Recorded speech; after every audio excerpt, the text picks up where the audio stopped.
Fabulous Friday, people of the internet.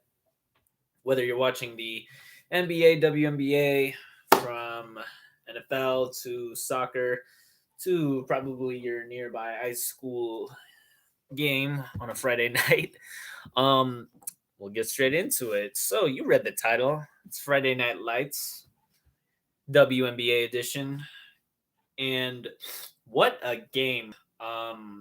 It was the I think you saw the thumbnail, but yes, the Minnesota Lynx took on the Indiana Fever at home. It was a crazy down to the wire game, but Minnesota pulled away in a final score of 99-88.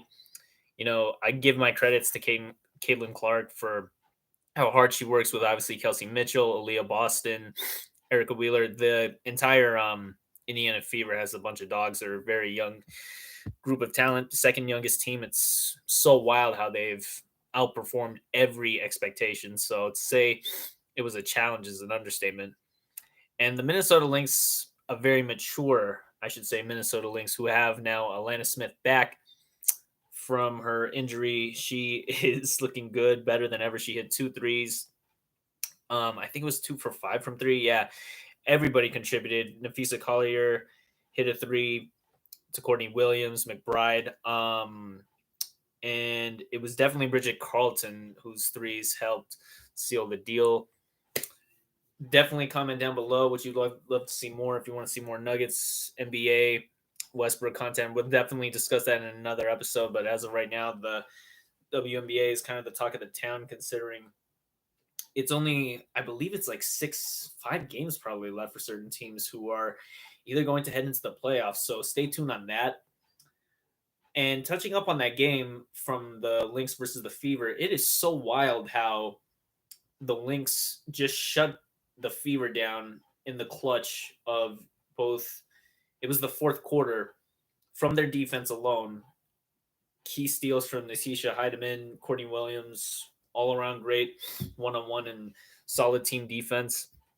It's truly something to watch, considering how I don't believe the Indiana Fever are really a true title contender just yet. Maybe they'll make it deep. Who knows? But we can never really guarantee that, considering there are a bunch of other great teams like New York Liberty. The Connecticut Sun, who I will get into next, had lost tonight to the Aces after being up by, I think it was as much. They were up as like by 10 or 12 at one point, but they relinquished that lead so quickly. And to wrap it up on that, Indiana, it's the first time the Lynx have faced off against the Fever in Indiana. And Tyrese Halliburton was in attendance, but he got shut up by the fact that the Minnesota Lynx's chemistry and overall, like I said, team defense just stepped up as they always do, doing what they do best and just winning the game by that. Coach Cheryl Reeve deserves her flowers, considering she's the second most winning coach in WNBA history. So she deserves a lot of credit there. And the Lynx, I feel like, truly are the title contenders to win it all for the 2024 season. And the reason why I say that is just because you don't have many teams now. Like the Aces won't three-peat because they're not clicking. They're not that strong. They don't look hungry at all. But when you look at the Lynx, or even probably the Liberty, who knows how it'll go, it's difficult to say, like, when you have such a good regular season, but at the same time, they look like they're built for the playoffs. They look like they have mature veterans, hungry players who were drafted by the same team or traded to that team and are ready to win that title. And that's how it'll ultimately come down to in the WNBA Finals Championship. But getting back on track, the Connecticut Sun were up as much, I believe, by 10 or 12. It is ridiculous how they lost tonight at home in Connecticut to the Aces. And let me double check the numbers, because it was definitely Kelsey who put up huge numbers for both the Aces and just helped out the team. Aja Wilson had a decent amount. It wasn't as much as Kelsey, though. A lot of inconsistent play all around, so this isn't obviously the best game the Aces ever had, but overall, the Connecticut Sun are now third behind the Minnesota Lynx and the Liberty, which is good. Let's see here. The Aces are fourth, the Storm are the fifth, and Indiana remains the sixth seed. So that might be an interesting playoffs if this were to begin right now. Phoenix would face off against Minnesota, and New York Liberty would either face Chicago or Atlanta, depending on who has the better record. So that should be definitely something to watch when it comes down to the last and final game. We never know how it might turn out, but as we speak, the Chicago Sky are taking on the Sparks up by 16, 61 to 77. And getting back to the Connecticut Sun, I've seen how they play. The last time I watched them here in Las Vegas play against the Aces, of course, the Connecticut Sun just don't look like true title contenders only because they're not all there yet. They're not really locked in chemistry wise. They make a lot of silly, bad mistakes shooting from off off and on turnovers. Yeah, it is really not there for the Connecticut Sun. When you look at their passing can be a little wobbly.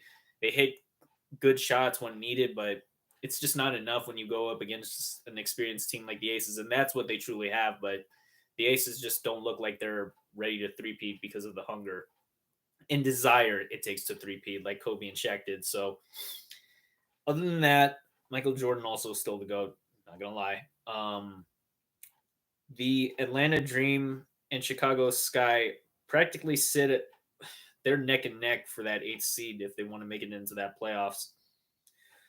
But it could be anybody's game. If Dallas Wings or Washington go on some sort of crazy win streak to make it in, that'll be something to see. The teams that I will most likely want to see upset, if the Indiana Fever somehow face the Connecticut Sun and win that series in a playoffs, it'll be definitely some talk of the summer or fall since it's almost fall here. So that should be one hell of a series to watch. Outside of that, the Dallas Wings lost tonight against the Atlanta Dream in overtime. A game that the Atlanta Dream were down as much by 16 points and storm all the way back to win in overtime. The Dallas Wings had them on the ropes. They hit a clutch bucket to tie it and send it into overtime, but it just wasn't enough, and they ran out of energy and fuel. And it was it was a clutch nail biter game, I bet, in Atlanta. But as for the current game right now, Kennedy Carter, or Kennedy Carter, however you pronounce her name, is back for the Chicago Sky. They are currently taking on the Sparks. I will double check that score here before we end this off because these games are only getting more wild as we head into the playoffs or almost deep off season or postseason, I mean, of the WNBA 65-77. So it should be fun to see how that ends out. Other than that, guys, the playoff race for the W is nearly here. Within, I believe it's 3 weeks, so I'll definitely stay tuned. That will do it for our show tonight, guys. We got a bunch more discussion in regards to seeing. I might want to do my vlog channel, not on this one, but on my other, which is Cedric Exquisite. So stay tuned on that for more updates, life, music. Also, since Lincoln Park is now officially back, that's always a bit of a big news, at least in my life. So, but hope everybody has a fabulous Friday night. Definitely leave a comment, rate, subscribe. You already know the vibes. This is Mr. Exquisite Nugget signing out. And as always, Nafisa Collier.